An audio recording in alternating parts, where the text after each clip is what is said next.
What is up, gang? Welcome back to some more Always Sunny. We are fresh off a very interesting episode last time with the gang just being stuck in a random house, and the reason they were there in the first place didn't even end up working out for them in the end, but it was still a fun time, and we got introduced to two new characters that time, which were Indiana Jones Mac and also Swedish Plumber Mac. So I don't know if those two are ever going to pop up again in the character arsenal that the gang has at their disposal, but I look forward to some more interesting times in this one, and I don't know if this episode is going to be as random as the last one. It would be hard to be more out of nowhere than that, but I am excited nonetheless for whatever they've got in store. Hopefully you guys enjoy watching along with me for this one. If you do, definitely consider leaving a thumbs up. Helps the video reach a lot more people, helps the channel grow, and of course you can check out the full-length reaction on my Patreon. Link for that is in the description below, and of course you'll need your own copy of the show to watch along with me there.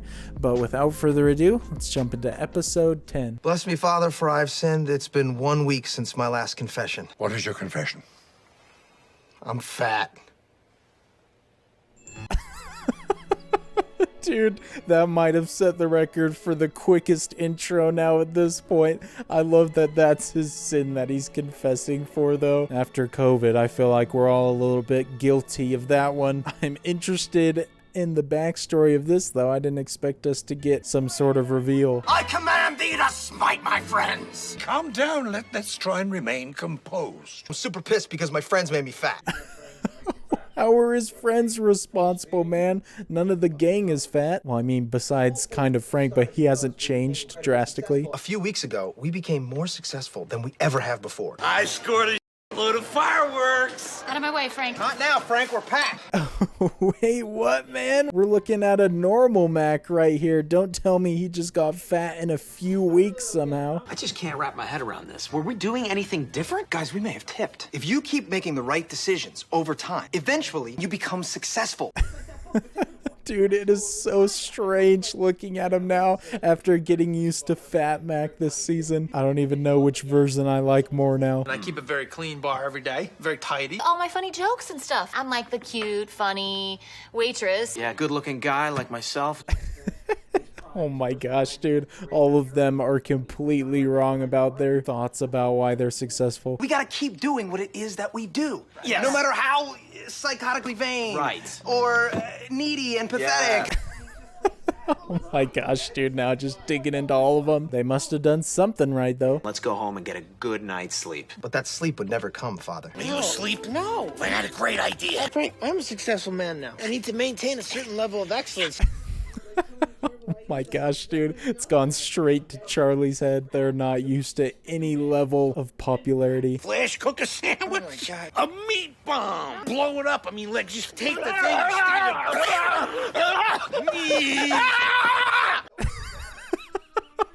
Dude, that was one of Charlie's best freakouts right there. I love that. Charlie, don't go in the crevice. I'm going to the crevice, Don't go in Frank. Come on, man. Oh, my God.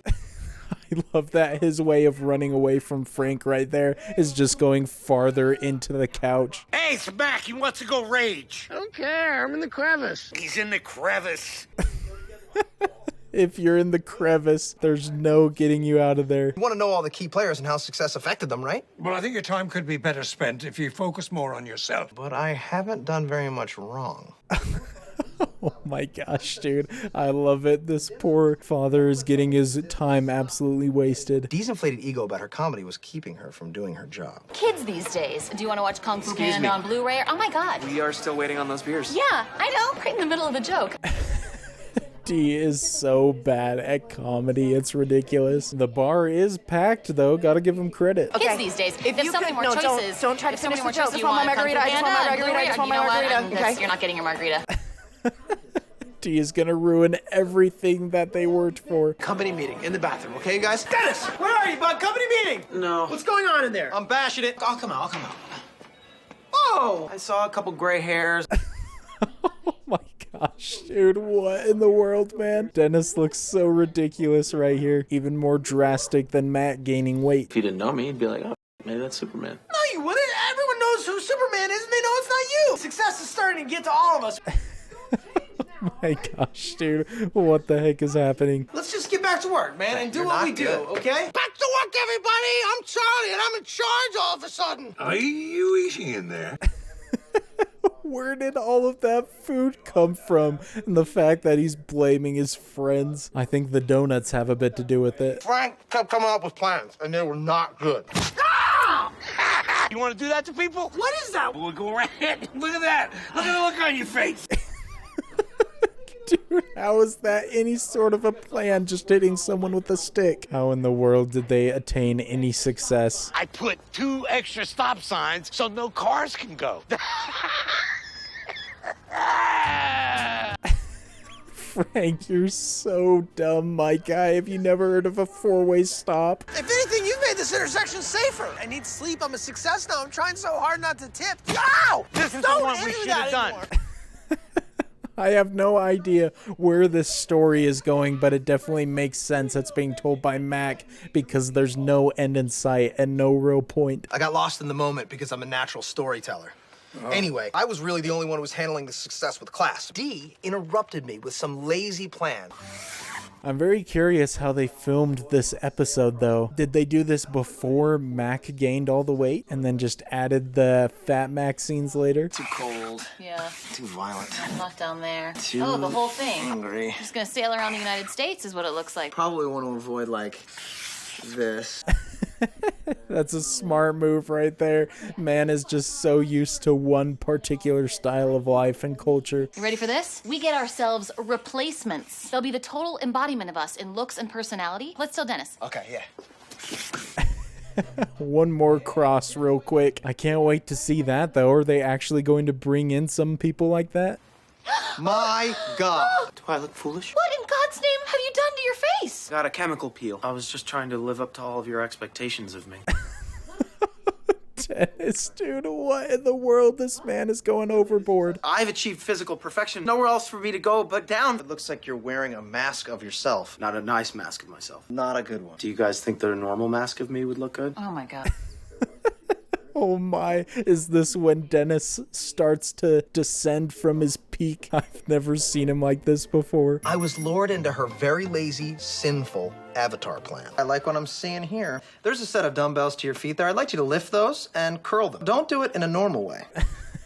Is this supposed to be Mac's replacement? Almost the spitting image of him, if you ask me. I think Mac's muscles are a bit better. He's perfect. He looks nothing like you. Since we've been working, I've been neglecting my fitness regimen. You never, ever once in your life have looked like that. When I leave the gym and I have a full pump, Yeah?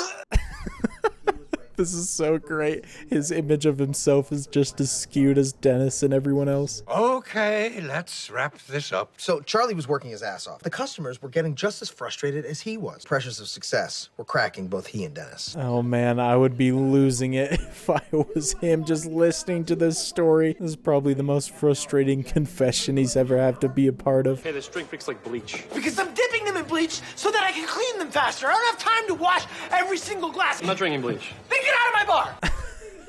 Oh my gosh, dude. They have like 1 or 2 days of a successful business and it's already put him over the edge. Being on the tipping point is about working hard, caring about that work, and really giving it your all. Let's get high in the back office. Let's get high and drop all this, right? Yeah. As quick as they gained success, they lost it. Not even surprised in the least.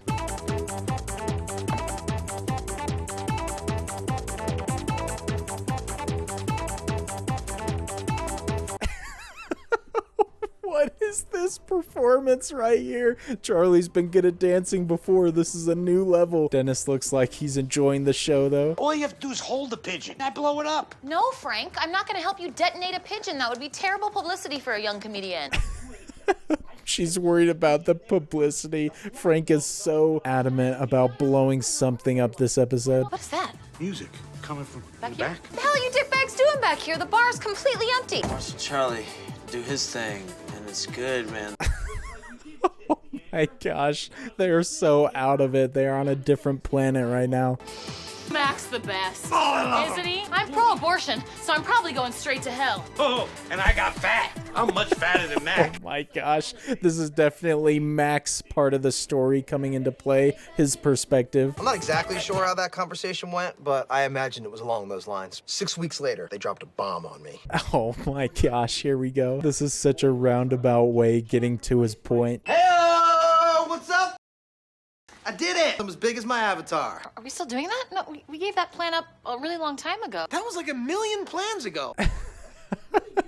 I believe that is an accurate number based on how quick they come up with stuff. Poor Mac worked so hard for nothing. Why wouldn't somebody tell me that we dropped the plan? Stop chewing on food and start thinking about what's going on in the bar and in your You have candy coming out of your pocket.